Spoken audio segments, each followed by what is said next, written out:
پھر اس ایمان کو تقویت پہنچانے اللہ سے جڑنے کے لیے نماز ہے کہ نماز پہلی امتوں کو 2 نمازیں، ہمیں 5۔ پہلی امتوں کی مسجد کوئی نہیں، ہماری مسجد۔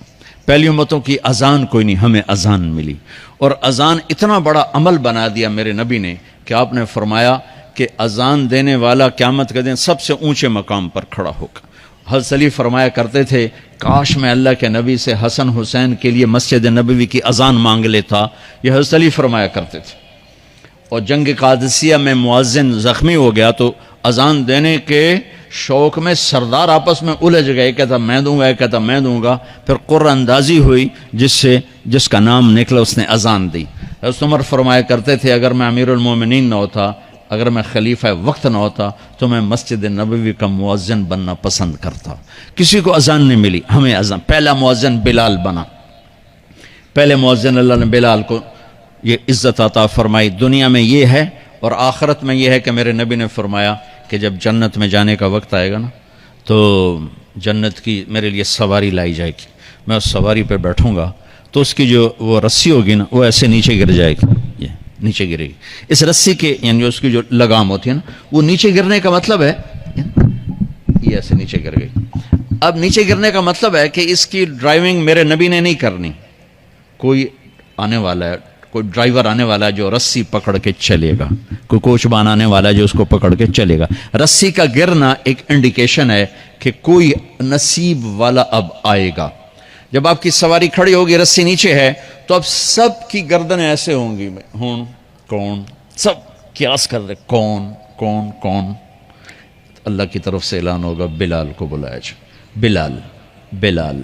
تو بلال آپ کی سواری کی لگام پکڑیں گے اور آپ نے فرمایا کہ سب سے پہلے میں جنت میں جاؤں گا اور بلال میرے ساتھ ہوگا، میری سواری کی لگام پکڑے ہو جائے گا۔ تو ہمیں اذان ملی، کسی امت کو اذان نہیں ملی۔ ہمیں 5 نمازیں ملی، کسی امت کو نمازیں نہیں۔ 2 نمازیں، ایک فجر کی 2 رکعت، عصر کی 2 رکعت۔ باجماعت نہیں، ان کو اپنی کتاب یاد نہیں، ہمیں قرآن یاد ہے۔ میرے مدرسے میں ایک بچہ اب ماشاءاللہ امریکہ میں وہ پڑھا رہا ہے، اس نے 30 دن میں قرآن یاد کیا۔ صبح یاد کرتا تھا، شام کو تراویح میں سناتا تھا۔ میرے مدرسے کا بچہ ہے، صبح بیٹھ کے مغرب تک پورا سپارہ یاد کر کے اور عشاء کو تراویح میں سنا دیتا تھا۔ اللہ نے میں ایسا قرآن دے دیا کہ 1 مہینے میں بھی یاد ہو جاتا ہے۔ 3 دن میں بھی ایک بزرگ نے یاد کیا، 3 دن میں قرآن یاد کیا۔ اللہ نے ہمیں قرآن کی دولت عطا فرمائی، پڑھنے کے لیے 5 نمازیں عطا فرمائی، تہجد کی نماز عطا فرمائی، اوابین کی نماز دی، اشراق کی نماز دی، چاشت کی نماز دی۔ نماز کے کتنے دروازے کھول دیے۔ اور میرے نبی کی آخری نصیحت تھی میری امت نماز نہ چھوڑنا، نماز نہ چھوڑنا، نماز نہ چھوڑنا۔ اور اس 14 صدی میں کوئی موقع ہے نماز چھوڑنے کا تو وہ میرے نبی کے نواسے کی کربلا کا ہے کہ جب ظلم بھی انتہا پر تھا اور مظلوم بھی اپنی آخری حدوں پر تھا، اور کائنات نے نہ ایسا ظلم دیکھا، نہ ایسے مظلوم دیکھے، نہ ایسی پاکیزہ ہستیاں دیکھی، نہ ایسے درندے دیکھے۔ تو سورج ڈھلا، نماز کا وقت ہوا ہے، تو آپ نے سبحان اللہ، آپ نے زہیر سے فرمایا کہ شمر سے کہو نماز پڑھنے دے، نماز پڑھنی ہے، امت کو پیغام دینا ہے کہ یہ کسی حال میں چھوڑنے کا کام نہیں ہے۔ تو انہوں نے آگے بڑھ کے شمر سے کہا نماز پڑھنے دو، انہوں نے کہا نہیں، نماز نہیں پڑھنے دیں گے، ہماری تلوار چلے گی۔ انہوں نے واپس آ کر کہا جی وہ کہہ رہے ہیں ہم جنگ نہیں روکیں گے، تلوار چلے گی۔ تو پھر یہ نہیں فرمایا اچھا چلو ٹھیک سر دیو، فرمایا اچھا آدھے نماز پڑھو آدھے جنگ کرو۔ آدھوں نے نماز پڑھی، آدھوں نے جنگ کی۔ پھر انہوں نے جنگ کی اور پہلوں نے نماز پڑھی، اور عصر سے پہلے سب کے سر کٹ کے نیزوں پہ چڑھ گئے۔ یہ وہ ہستیاں ہیں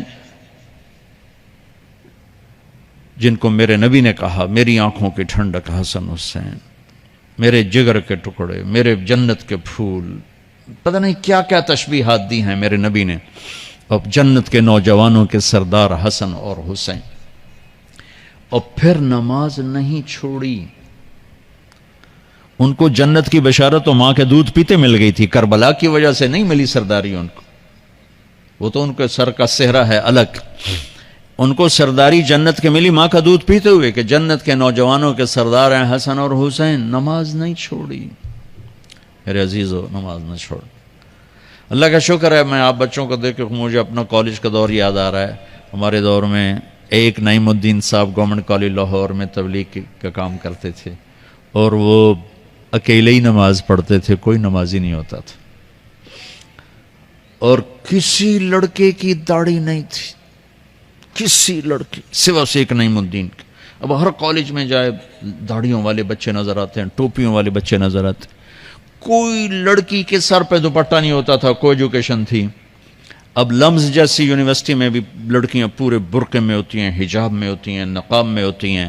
جہاں برائی کا گراف اوپر گیا تو نیکی کا بھی اوپر گیا، جہاں برائی کا لیول اگر بڑھا ہے تو نیکی کا لیول بھی بڑا ہے۔